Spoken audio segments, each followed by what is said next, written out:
Hey, it's Wednesday, and outside of it being NHL season opener, it is, of course, tell 'em Canada Dry.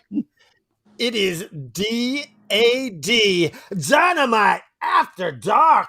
Woo! Intern, hit the music.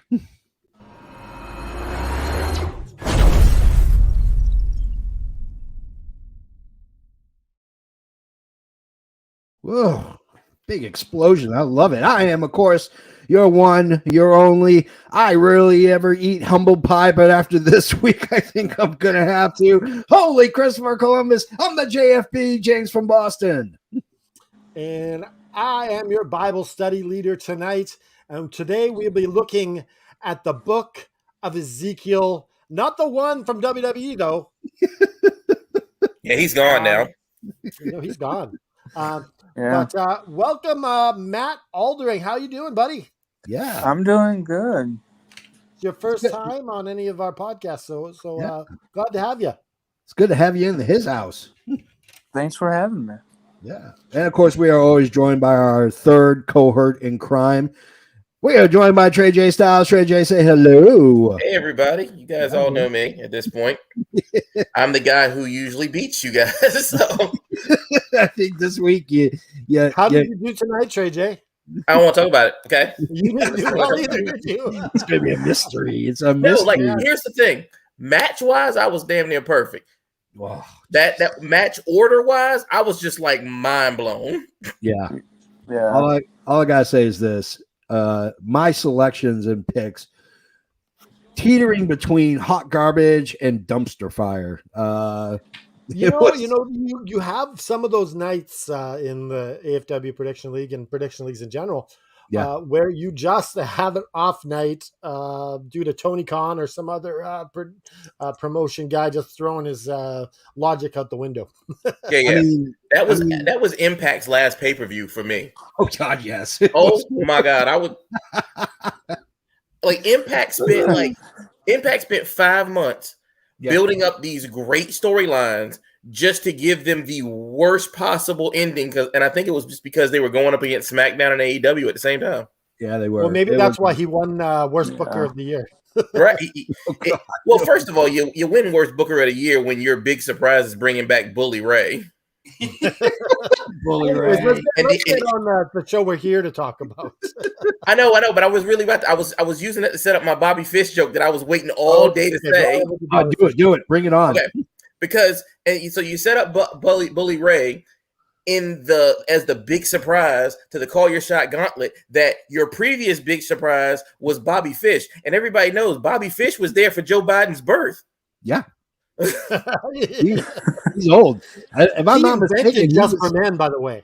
Yeah, if I'm not mistaken, he went to school with Moses. I'm not mistaken. Bobby Fish and Moses were high school buddies. He let him on the ark before. He let him on the ark, bro. Oh shit! That's Noah. God, my Bible knowledge is terrible. All right, guys, let's get started. We're gonna go in hot. Out comes Renee Paquette. She is now All Elite. You might know her better as John Moxley's wife, mother of his child. Do you know how she got her start? She was on to TSN, right? She was on Sportsnet, but she won a contest. Really? Oh. To make it on Sportsnet. Oh. There was a contest for people to send in their videotapes, and it was kind of like a reality show for Sportsnet.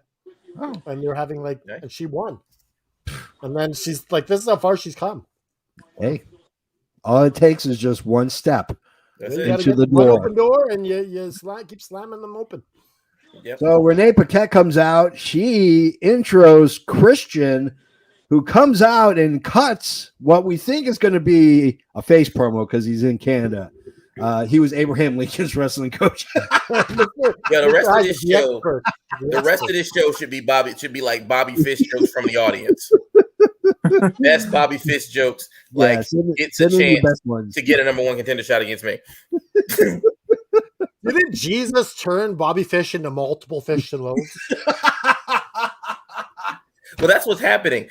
He turned the fish into like 5,000. And so what happens is every time a Bobby Fish dies, another one takes its place. Yes. Oh man. Yeah. Oh man. Yeah. All right, let's get started. Okay. So Christian comes out, he cuts a face promo. No, he doesn't.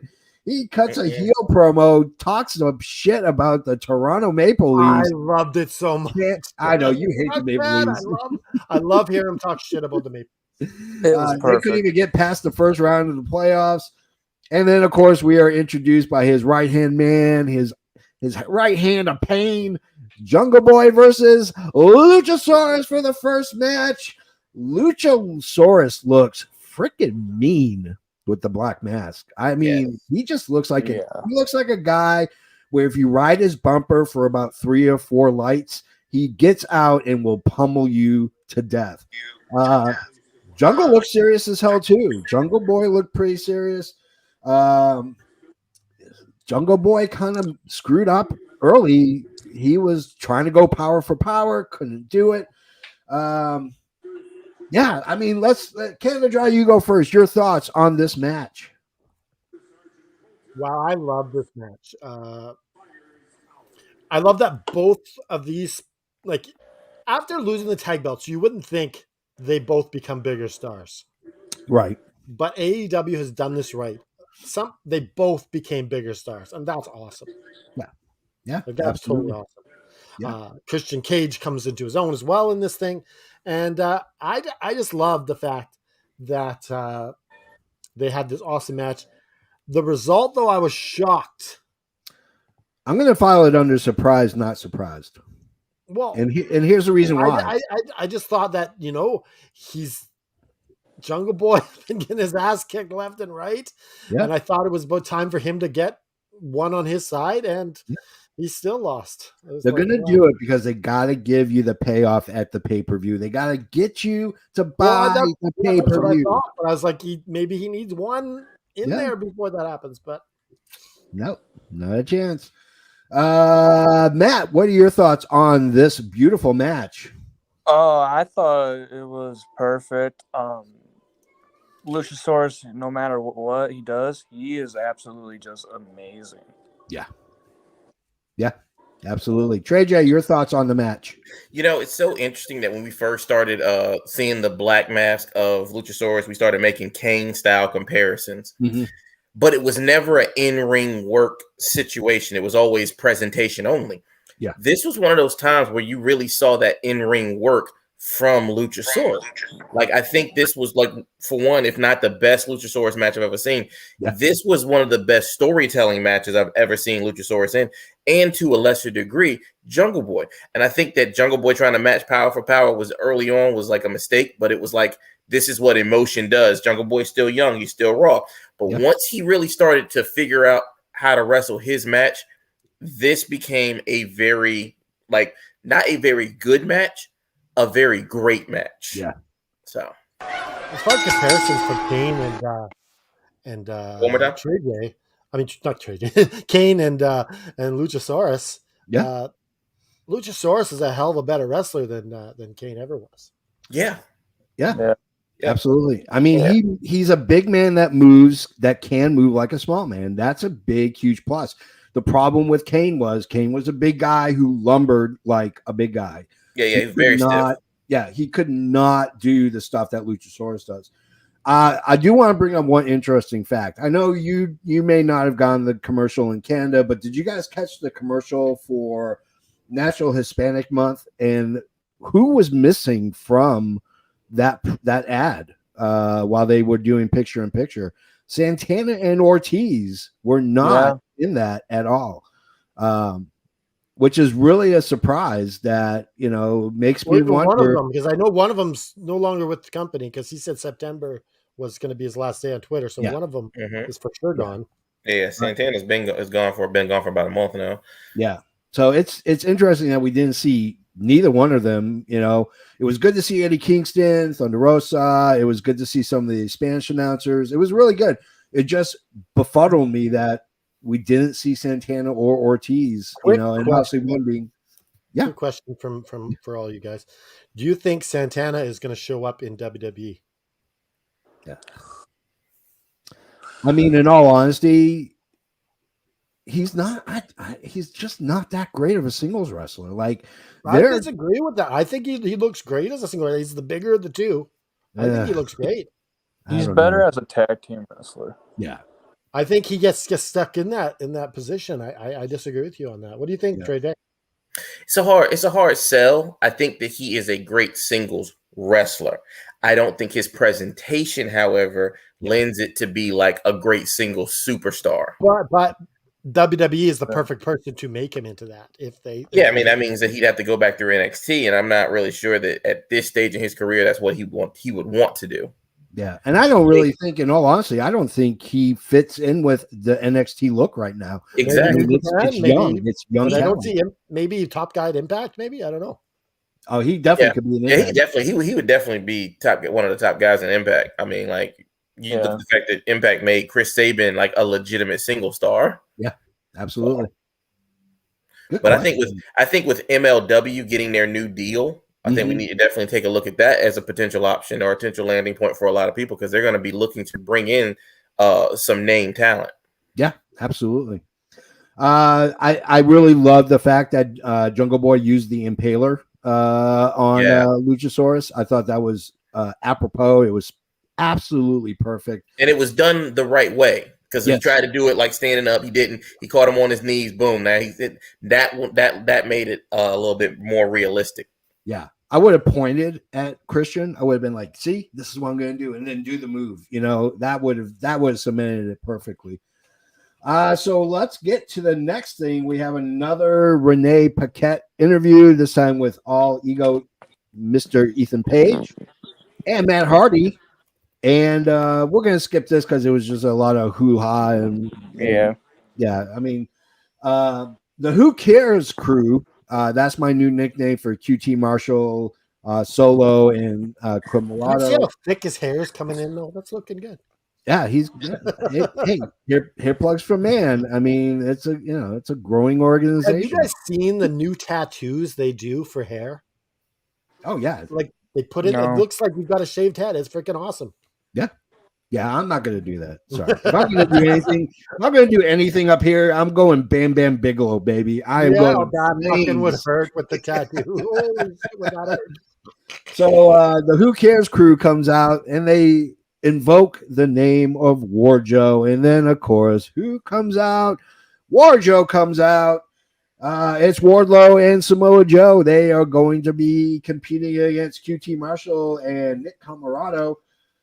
If this goes past 2 minutes, thank you. JFB kind of looks like Angle. I will take that. I also do ankle locks as well. You can ask my wife. That's how I get away with shit. I put him in an ankle lock. Well, what I want to know is, who does Trey J look like? I want to know. What do you guys think? Who does Trey J look like? Biggie. Biggie. Didn't see that one coming. That's cool. I always thought I had more of a Kenny King vibe, actually. I feel Kenny King. I do. Yeah. Pre-bachelor. Pre-bachelor. Yeah, definitely. Hell yeah. So Wardlow versus QT Marshall and Camarado. If this goes past 2 minutes, it's that many minutes too long. Joe still has it. Man, those fucking chops are just freaking amazing, man. That guy can chop a lumber. He could chop a tree down. R-Truth. He looks like R-Truth. Minako thinks you look like R-Truth. I get Kenny King. I like Kenny King better. I mean, R-Truth doesn't age, so I mean, I guess that's a compliment, right? As my wife's friend has always told her at work, black don't crack. That's right. There you go. Joe still has it. Those chops are amazing. Who wrestles nowadays with a chain on? I don't. Nick Camarado honestly does, but I don't understand why he was still wearing his chain around his neck as he was wrestling. So, Matt, go for it. What is your thoughts on match number 2? Well, I only seen like 30 seconds of the match, and I was like, okay, that was it. But I gotta say this. Wardlow and Samoa Joe as a tag team, that's one scary tag team. That's nightmare inducing right there. That's what nightmare fuel's made out of. Yeah. That and tears of children. That's how you make nightmare fuel. I know because I have some in the back. It's also called Tennessee Moonshine, but I digress. Trey J, your thoughts, brother? I love seeing whenever Joe does the thing where somebody jumps off the top rope and he just takes 2 steps forward. Like, I look like your cousin. What the hell is that? Who the hell's your cousin? And let's see. So I always like that. This match was a crowd pleaser, and that's it. Yeah, and absolutely. I think at that it succeeded. The after the match stuff. Yeah. Thoroughly enjoyed that. I like the fact that they're keeping putting more focus back on these factions again. Yeah. Love seeing FTR, love seeing them say Pinnacle. Yeah. And then of course the tentacle of the Pinnacle shows up at the end. Sean Spears makes an appearance, wondering where he was been. I think he's been under the ring for the last few months, if I'm not mistaken. I could be wrong, but that's why I think he was. Either that or selling concessions. Yeah. He got that new baby now, don't he? He does. Yeah, he's got a brand new sneaker baby. So. I'd be making babies all the time if I had his wife. This is your job now. This is after dark, so this is Dynamite after dark for sure. So let's go. Let's bring it to you, Canada Dry. Your thoughts on match numero dos? Well, I thought like the pop that FTR got was amazing. Yeah. Everyone knows that the Canada crowd is the best crowd. Maybe UK can compare, but I don't know. Is Philadelphia fans, man, they are nuts. Philly fans, I don't know. Every time they come to Canada, those Canadian crowds, they call it Bizarro World because the fans that they cheer for the Canadians. Doesn't matter if they're face or heel, they'll cheer for them. Oh yeah. But it was a perfect place to turn Spears into a face. Yeah, Chicago fans are crazy too. Chicago fans are nuts. Philly fans are crazy. Yeah, Philly fans though are. I mean, anytime you can pelt Santa Claus with batteries and snowballs, you're comparing cities to a country, and that doesn't work. Man, those fans from Manitoba, I'm telling you, they are insane. I'm trying to get up there. But I think that the perfect place to turn Spears' face, the question I have is for you guys is Samoa Joe joining the Pinnacle? Is this the Pinnacle formation happening here again?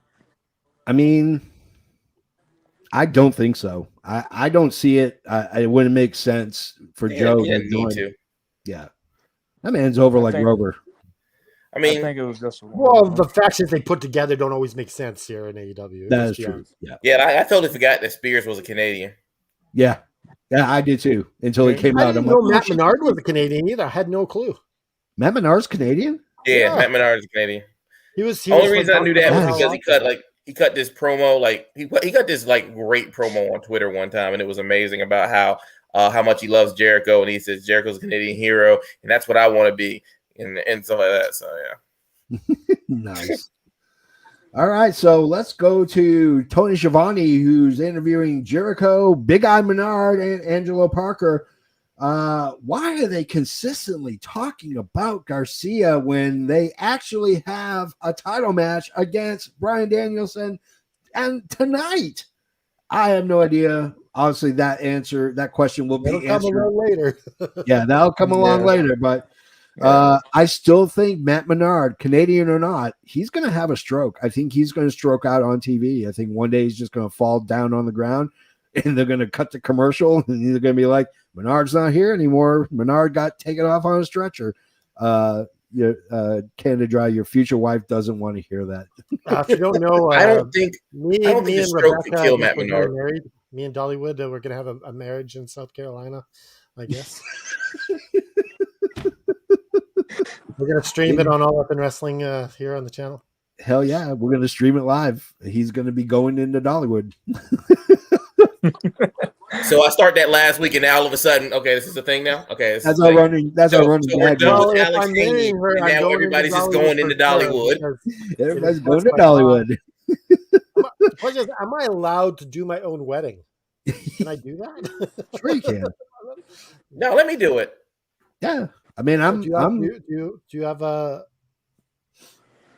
Universal Life Church. I'm about to say, so I got ordained. I got ordained once to do one of my friends' weddings, so I'm pretty sure I could do it again. Yeah. So I think anyone can do it. You just need a license from the court or whatever. Yeah. Okay. So we have an official.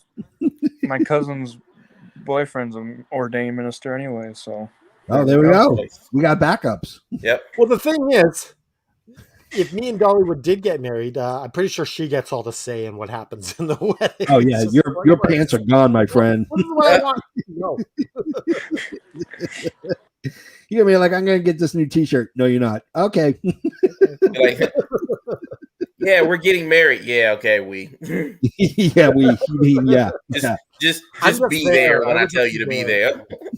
Just show up in a tux. That's all I care about. So let's get to match number 3. We're talking whose house? Swerve's house, and going against Daddy Ass.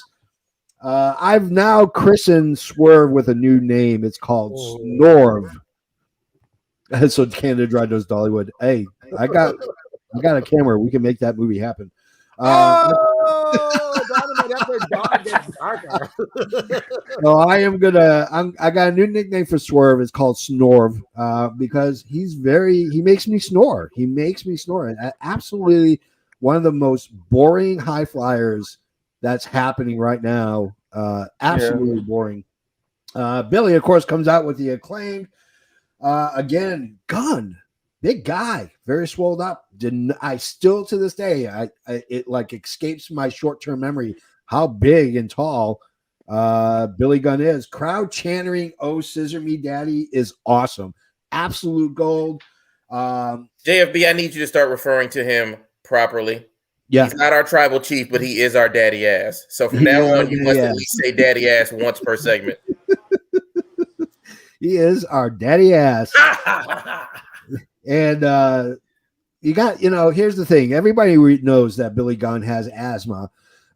He looked kind of winded near the end of the match. I wasn't shocked with the finish. Yeah. I kind of knew that's where it was going to go. He really worked on the legs and the knees, trying to keep Billy Gunn down.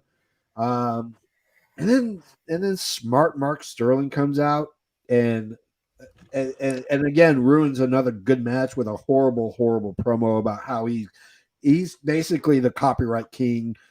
He's going to copyright everything. So Trey J, your thoughts on match numero tres? So I think one of the things about Billy Gunn is that because he comes out so jacked, he definitely does that thing where people do some quick workouts real quick before he comes out, so he'll look camera ready. There you go.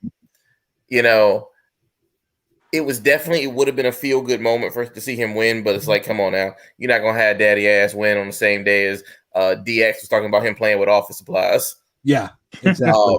Definitely the right person went over in this one. The match wasn't great though. The match fell a little bit off. I don't know if the timing was off. I don't know if maybe it is the fact that Swerve is just a not great, a not exciting high flyer. I mean, he's still a great wrestler, but just not an exciting high flyer. Smart Mark's appearance here seems so odd given the fact that he just did a whole thing against Swerve. And it's just all right, my dude, I'm gonna need you to stop picking on black wrestlers. Yeah, he's coming real close. They're towing that specific client line. Yeah, exactly. Matt, your thoughts on match number 3? I thought the match, I thought it was slow for a bit, and then pretty much it was just slow altogether. Yeah. Again, with smart Mark Sterling coming out, it's just there's no point. Yeah, exactly. Canada Dry, your thoughts on numero tres? I know that Daddy Ass and Swerve didn't really go well together. Yeah. But every time I see Swerve Strickland, I love him more and more. Really? He's just got this presence about him. I'm becoming a huge Swerve Strickland fan, and I don't know what it is about him. I just love him, and I wouldn't like to get him a clean victory, but I think the cheating lends to his turn a bit. Yeah, I mean, it's always good for a good nap when Swerve is wrestling. I like to take a quick. You don't like Swerve? He's just boring. He's that's why I call him Snorv, because he makes me snore. He's so freaking talented. He really is. Yeah, he's a great talent, but he just doesn't have that it factor. He just doesn't have that. I disagree. I think he's got some really good Bret Hart qualities, to be honest, with a little bit of charisma added to it. Yeah, I thought he was better in NXT. Yeah, I thought he was better with WWE than he is in AEW right now. Yeah. So we get MJF coming in playing the heel face. Calling himself Daddy is fucking awesome. He calls himself Daddy, and calling Stokely Carlton is freaking gold. With your Carlton, get up, get out of here. Daddy's going to put you in a timeout. Then we have Shivani, of course, hyping Paige versus Moxley.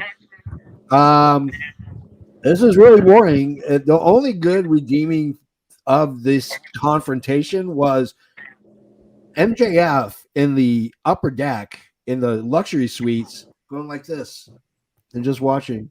Yeah. That was absolutely perfect. Matt, your thoughts on these two intercuts before we get to our next match? All I gotta say is that match next week is going to be lit. Yeah.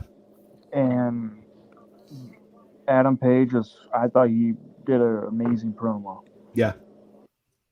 Yeah. Canada Dry, your thoughts on the two interludes?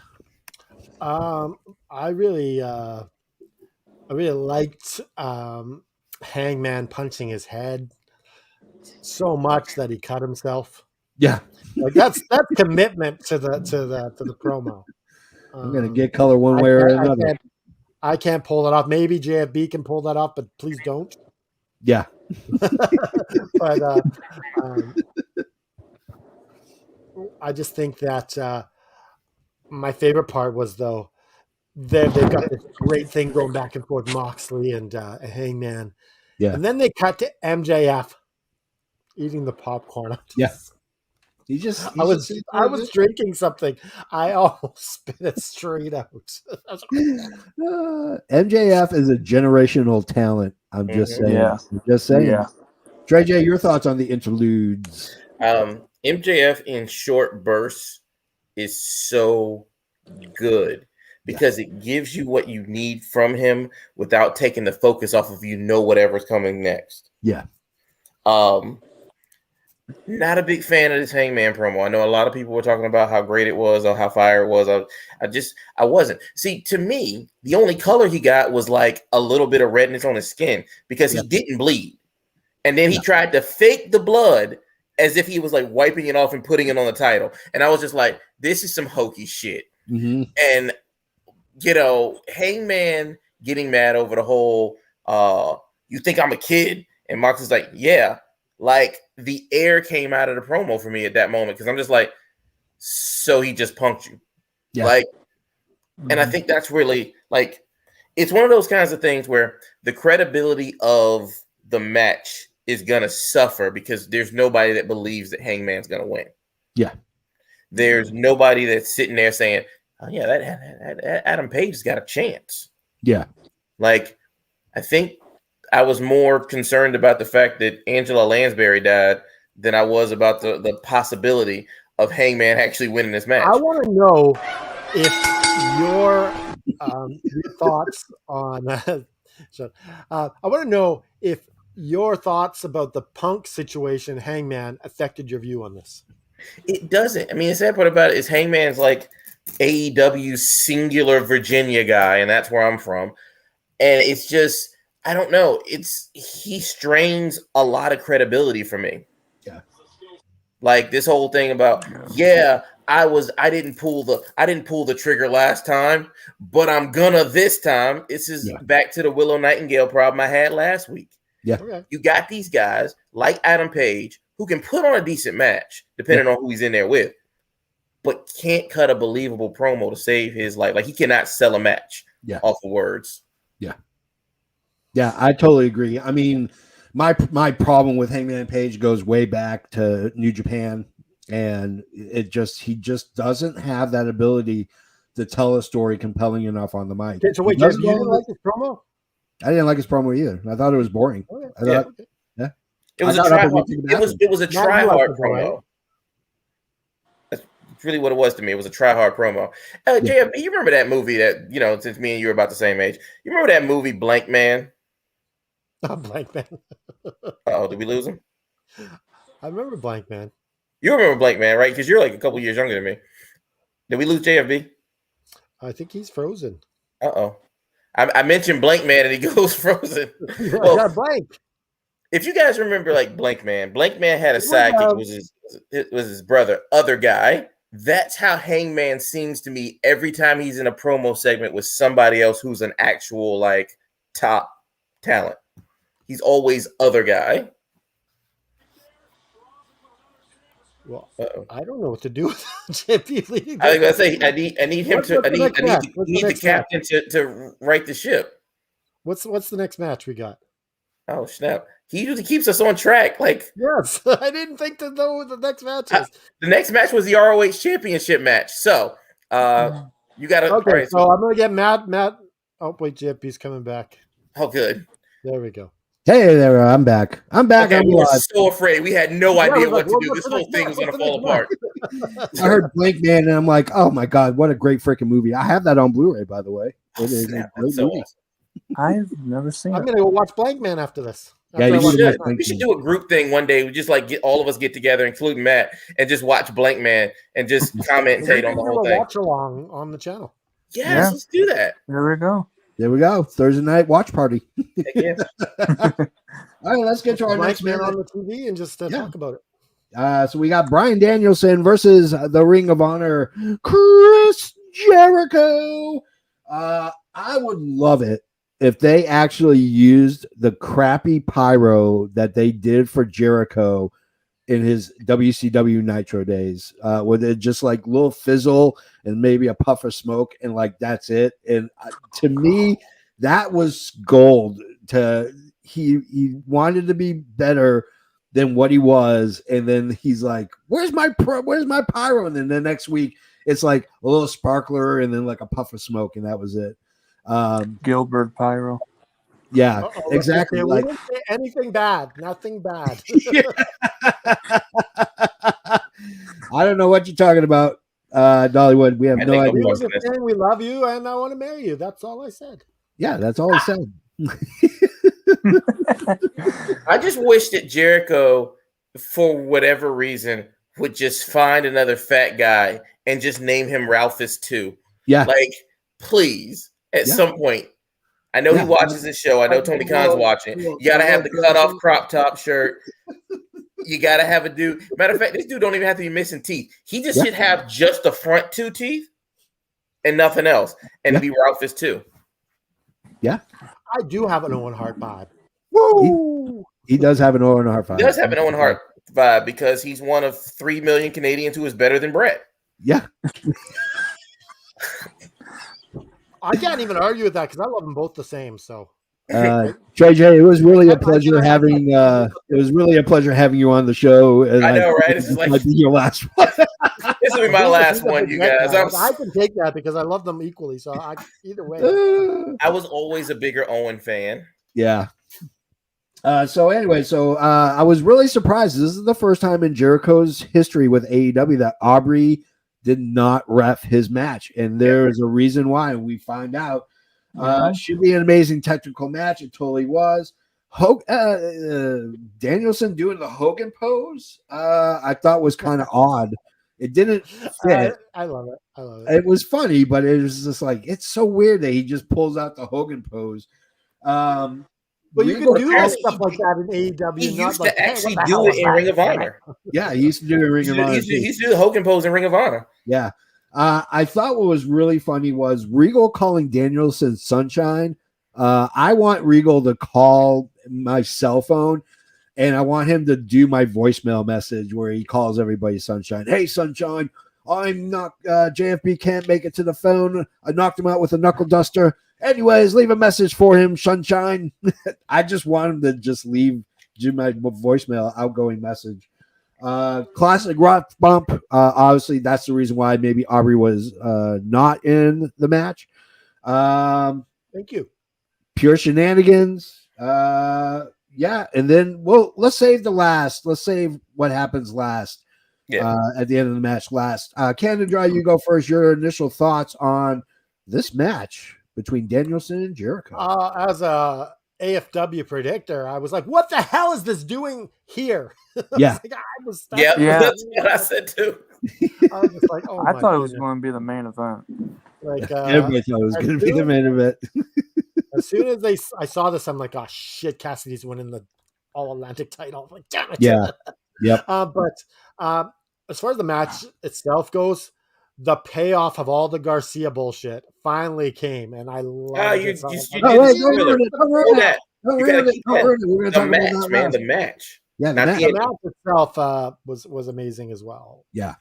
Yeah, good technical match. Well, the match ended with that, though. Yeah.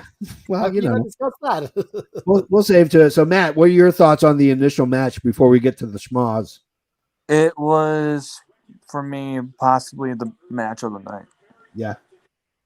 I can see that. Probably one of the best technical matches I've ever seen. Yeah. Yeah. So let's go to Trey J. Trey J, your thoughts on this match? So I feel like this was the second best match that Danielson and Jericho had. Yeah.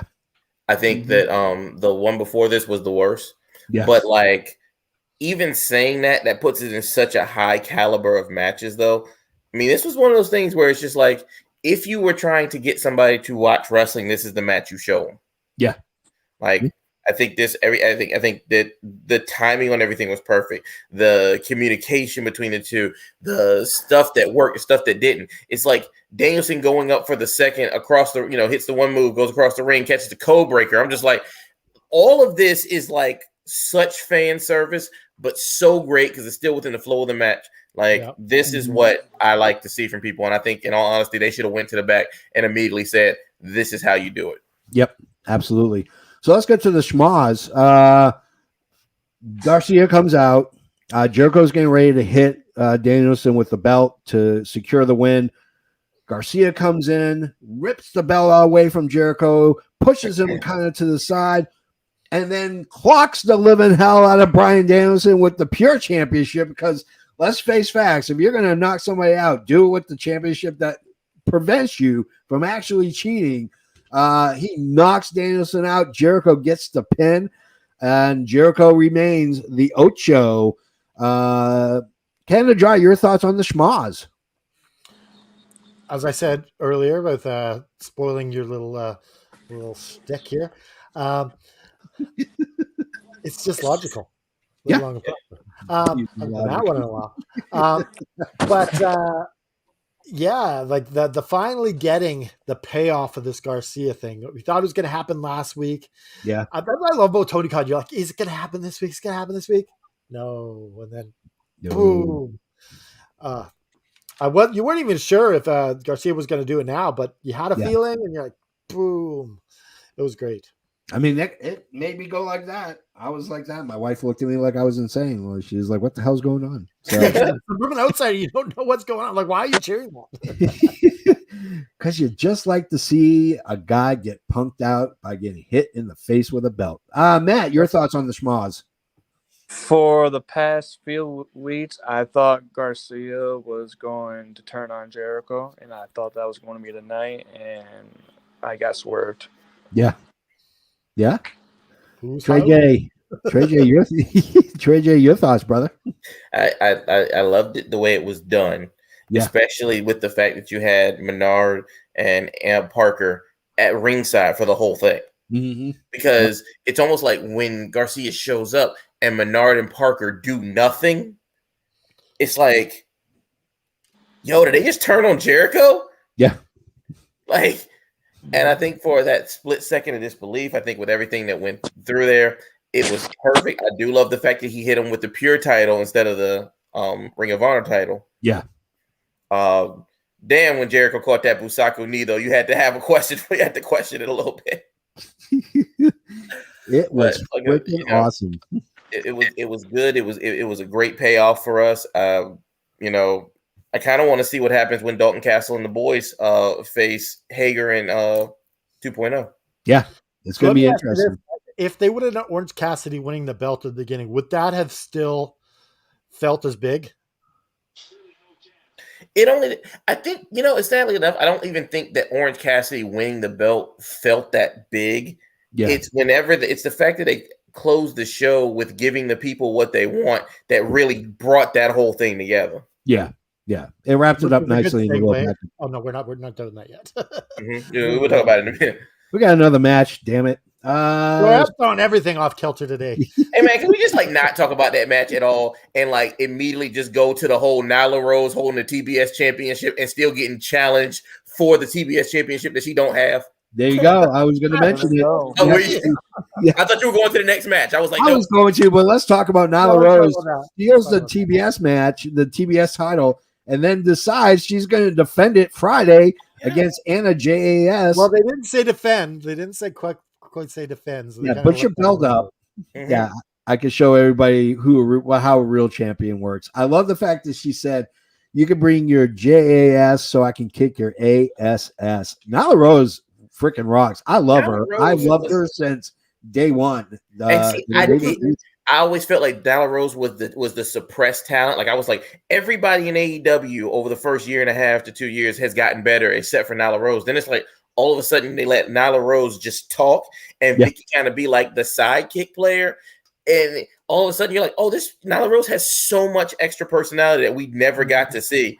Yeah. This is marketable. This right here is money. Is it? I loved it. Probably get Jade versus Nyla Rose at the pay-per-view, I'm guessing. I think we're probably it has to be. Yeah. Jade versus Nyla Rose for full gear? Yeah. It ain't gonna be in the JAS, that's for damn sure. Oh, definitely. So let's get to the next match. Storm and Sheeta versus Britt and Hayter. I like the fact that Britt Baker seems to be paying homage to Cody Rhodes because she looked like a female version of Cody Rhodes with her ring gear. Hayter had the matching gear as well. Both teams look good. Hayter's growing on me. I like her better in her second stint than I did in her first stint. I think she is really been a solid worker, but that crowd was not into it. That crowd was so dead for that match. Oh, they were dead. I mean, Sheeta, who should be getting a pop like no tomorrow, and she raising her hands, trying to get the crowd. And the crowd's like, take off, eh? Yeah. I'm gonna go get a maple log. I'll be right back. That was that Bizarro World effect. No, I think you're gonna get this no matter where you are, because this match sucked. Yeah. This match was bad. There was nothing good about it. Not only that is why the hell have Britt Baker's team that they're feuding with lost 3 in a row? That's ridiculous.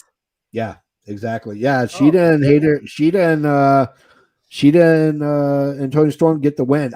Here's the thing. I think it's really telling about who is helping Toni Storm get out of her shell, because it's got to be Madison Rayne, because since Madison Rayne has come in and helped the women's division, she's come out of her shell. She's not getting the yips. Well, did you see her on Road to Toronto? She was really good on there. Oh yeah. Yeah. I mean, she's rocking and rolling, no doubt about it.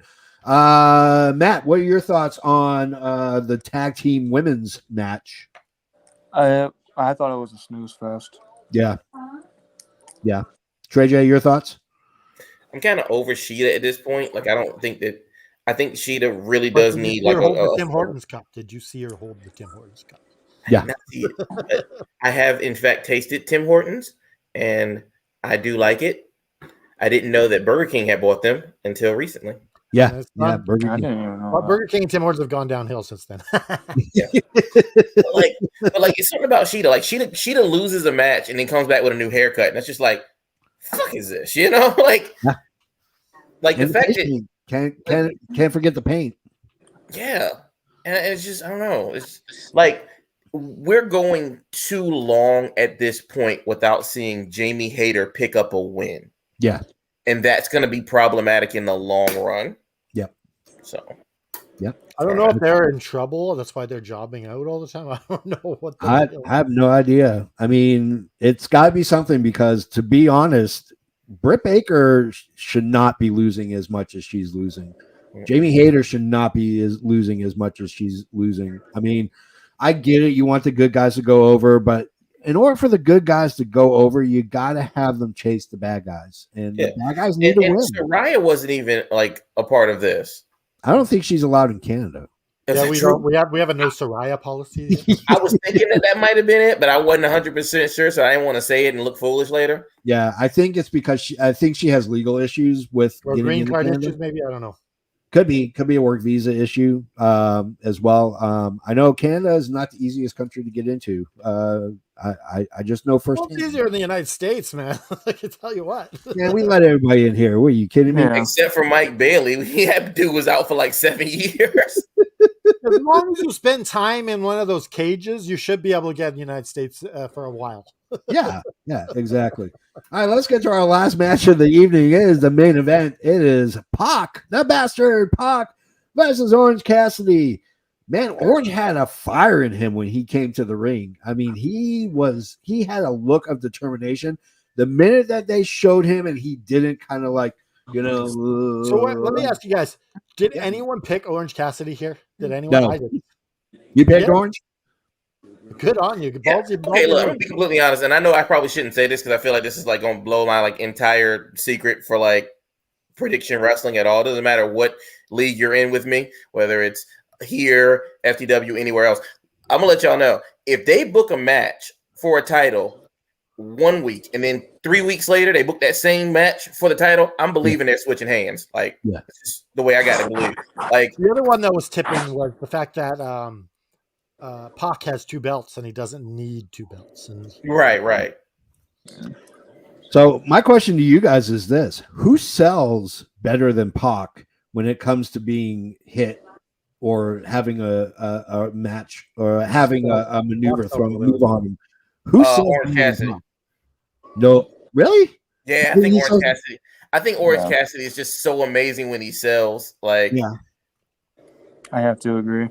But Pac they has both sell really well. They both do. He's got like this elastic spine that just contorts and bends. I mean, when he took that DDT into the mat, first in the ground, then again in the mat. I mean, he was flipping. I mean, like his heels were touching the back of his head. It was just. I mean, God, those two guys can sell the shit out of. I mean, like they could make money slip falls at grocery stores and make millions of dollars lawsuits. Like that's how good they sell. So, Canada Dry, your thoughts on this match? Damn it! I love that Orange Cassidy was put out on the ramp to get counted on. He rolls down the ramp. That was my favorite part too. Yeah. He's like, I can't get back, but I can roll back. Yeah, it was freaking hilarious. The other part I really loved was the beginning of the match when Pac was doing his own gimmick back on him. Oh, I was just loving it. Yeah. Oh, yeah. The very beginning, when he was kind of tapping it with his foot. It was brilliant. Matt, your thoughts on the main event? I thought it was entertaining. It shocked me that Orange Cassidy won because I had Pac winning this in AFW. Yeah. Trey J, your thoughts? The second hammer, bro. Like that shit should be a meme. Like he's like, the ref takes a hammer. What do? A second hammer under the he put a hammer under the ring. Just in case. Come on now. Like that. Oh He man. He went right for it and knew exactly where it was, which leaves me the question: what else is under the AEW rings? I think we should have that something content under the Y'all ring. realize Always that there's hammers, there's chairs, there's tape, there's everything under there. underneath the AEW ring is the fucking what was it? What's the shit called from the Mickey Mouse Clubhouse where it's like it's a surprise tool that'll help us later. Like that's what that reminds me of.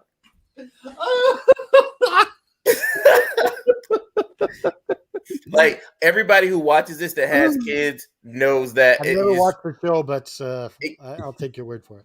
Yeah. It's kind of like if there was three, you get four things. It's like if they gave us Canada Dry, JFB, Matt, and then all of a sudden it's me, the surprise tool. Like you're like, what is? I don't know what it's gonna be, but it's gonna pop up and up. It's a second hammer, like second hammer. Won't be surprised if there's a pool noodle underneath there. Sometimes it's been a Danhausen under the ring. So I mean, Danhausen made an appearance. Danhausen made a great appearance here too. Yeah. But the curse doesn't work on Pac. I think it doesn't work on people. It did work on him. Who won the match? That's true. The curse is worse. Yeah. Okay. All right. I think we're at that time where we need to start doing. We're at that time. We're at that time. We're at that time when we need to go ahead and pick our favorite match and number of bells out of 4. I'm going to go with Matt since he is brand new to this. We'll let him go first. Favorite match of the night and how many bells out of 4? I would have to say the Jericho Danielson match, and I would probably give it 3.5 bells. Okay. 3.5. Oh. I did not play that, by the way. I need one of those. We know you didn't. There was a Canadian voice on there, so we know where it came from. We need a Canadian voice on this show, so we always have Canadian voice on this show. All right, I'm Canadian. All right. Yep. All right. So, Trey J, your thoughts on what is your favorite match and how many bells? Okay, so my favorite match, Luchosaurus and Jungle Boy. Yeah. Definitely my favorite. There was just so much in it. I mean, the chair spot, the Christian Cage even getting involved with the injury.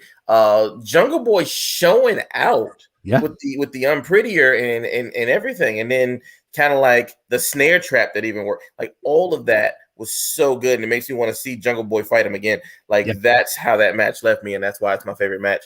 I would like to say that this show gives me 3 bells, and I would like to add 2 turnbuckles. Oh, I would like to add 2 turnbuckles out of the 4 turnbuckles too. So it's not quite a 4th bell, but definitely there was just something special about it, I think, and there was not a lot of slip ups here. Yeah. I was trying to do the Flair woo. It's not working. It was working. We heard it. Oh. Yep. I heard it 3 times. Oh, I wasn't hearing it, man. That's why I pushed it again. It's like because it doesn't translate well. You're supposed to get a woo and then an A. Yeah. Woo, Canada Dry has gone deaf on us. I'm gonna go next, and I'm gonna say this: Luchosaurus versus Jungle Boy was my favorite match. Nothing against the Danielson Jericho match, but I think Trey J hit it on the nail on the head. First one was the best. The second one was the worst. That was the drizzling shits. The third one was it was okay, but it was there to motivate the story, move the story. Obviously, we know most likely we're going to get another Blood and Guts 2 out of this between Blackpool Combat Club and the JAS. I'm going to give it 3 bells. I thought it was, for their first show in Canada, it was not bad of a show. It was quite the banger. So, Canada Dry, you go last, you saucy son of a bitch. How many bells and what was your favorite match tonight? I'm going with the Jericho Daniel Bryan match, Bryan Danielson match. I love seeing that Garcia thing. I just love seeing that finally come to an end. I wanted that to end a long time ago, and it's finally over. So I'm happy about that. Get to see the turn, and it was great. And you're going to hear how Garcia was never into Bryan at all. He wasn't. Yeah. He sucked him in, and you'll hear all about that in the next coming weeks and how stupid Bryan is. Suckered him in. I'll give that. I'm going to give it because it's in Canada. he gets 4 damn bells. 4 damn bells, eh? All right. 4 damn bells, eh? 4 bells, eh? That and a Tim Hortons maple log, and we're all set, y'all. Grew up the rim to Before we go, I'd like to make one last thing. All right, do it. You guys don't mind. You guys do know that Bobby Fish is like that 3% of the world's population can trace its lineage back to Bobby Fish. Granted, they probably won't because they're all losers. Oh, wait a minute. That is it. All right, Bobby Fish. Go to hell, you son of a bitch. All right. And I feel bad because Bobby, we were going to have Bobby Fish on the show, but unfortunately we had to bump him. So on behalf of, anyways, this is the end of the show. You can go to our website, fnwrestling.com/blah, blah, blah. You can check out everything, all our social media, youtube.com/fnwrestling. You can check our social media links there as well. We are in the heat of season 3 of AFW. You're more than welcome to come on and join and predict and win, take on the 4 of us, because we are like the new 4 horsemen, minus crippling debt and a Glock 9. Oh, yeah. I went there, Ric Flair, you son of a bitch. DJ Reaction X. Yeah, you can go to prowrestlingtees.com/fnwrestling where you can get a effing wrestling t-shirt. Unfortunately, none of us are wearing any of those shirts today. I am wearing my Taz shirt. Huh? Yeah, he's got one in the back. Yeah, you got a couple in the back. If you like Adrian Adonis and old school wrestling, we run his store, prowrestlingtees.com/Adrian Adonis. And on behalf of Trey J Styles and Matt and the JFB and Canada Dry, remember, just keep fighting. Hit the intro, hit the outro, damn it.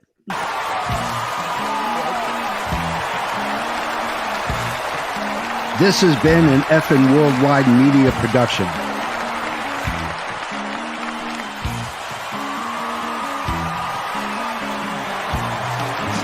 You can find us on all social media platforms like Facebook, Twitter, and others. Head over to our YouTube channel at youtube.com/fnwrestling. And while you're there, click like and subscribe. Want some swag? Head to our store at prowrestlingtees.com/fnwrestling. You can find all these links and much more at our awesome website, fnwrestling.com. As the JFB always says, you can book it.